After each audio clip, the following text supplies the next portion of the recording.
57 years ago, a son of this land who get fed up with the oppression and the exploitation of our environment with no hope in sight of how our people can live in a country where we can also become equal citizens with the rest of the citizens of our nation. And he expressed his righteous indignation against the oppression in the nation called Nigeria. As a young student leader, the discomfort in his life and that of the life of his people led him into a revolution against our nation that went beyond intellectual activism to a full-blown armed struggle. Now that struggle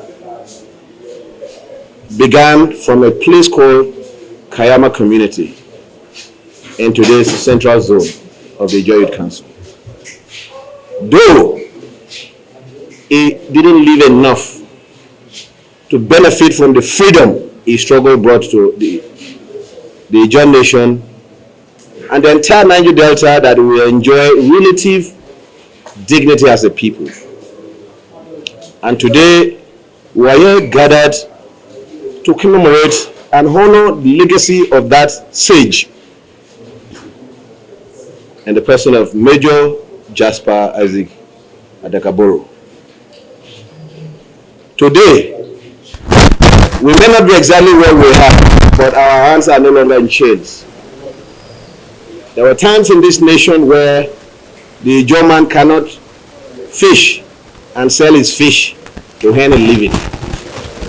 In the name of the second-class citizens dichotomy created, the farm produce of our mothers, the fishes of our fishermen were all taken forcefully by them, by tax collectors and oppressors from other parts of our nation.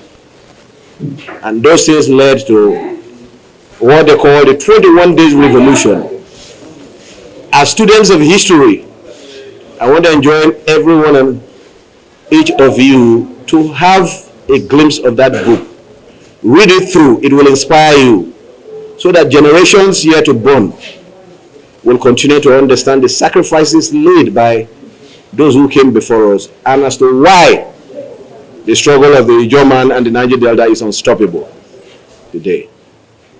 Today, we are using violence against ourselves. And every day we lose one of us on a daily basis in the name of secret cult war. I can tell you for free that nobody stands to gain in such adventure.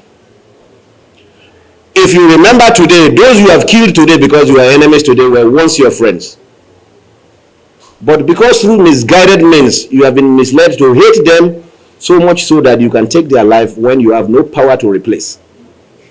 The IYC, which is the umbrella body of all Ijaw people everywhere in the world, does not tolerate killing of our own people. There's this freedom of association you have joined. I can tell you for free that you have joined that in error.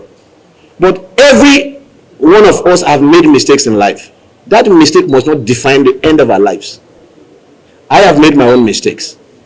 But we must lift the neighborliness, the brotherhood amongst ourselves far above whatever associations we belong to, and know that we are Ijaw people before any other association we joined.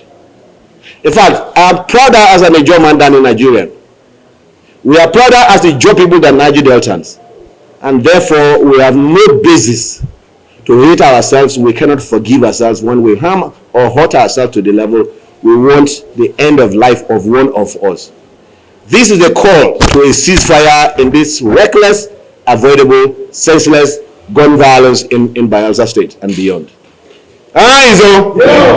We must bring sanity back to our state. We must bring our brothers close. We must be our brother's keeper. Let me use this opportunity to advise that it is our right to disagree with people with whom we share difference in opinion. but there's a limit as human beings. There's a collective threat to the entire Ijaw nation and Niger Delta and across the land. Today, strange people who may not even be Nigerians are invading our bushes and our forests, killing and raping our women, kidnapping them for ransom. This is a collective threat for all of us. That is a fight that requires strategy. A point will come where we will also bear harm if that becomes the only way to safeguard our environment. But our strategies must be internally guided so that tomorrow we do not end up inflicting more harms on our own people in the guise of fighting for our people.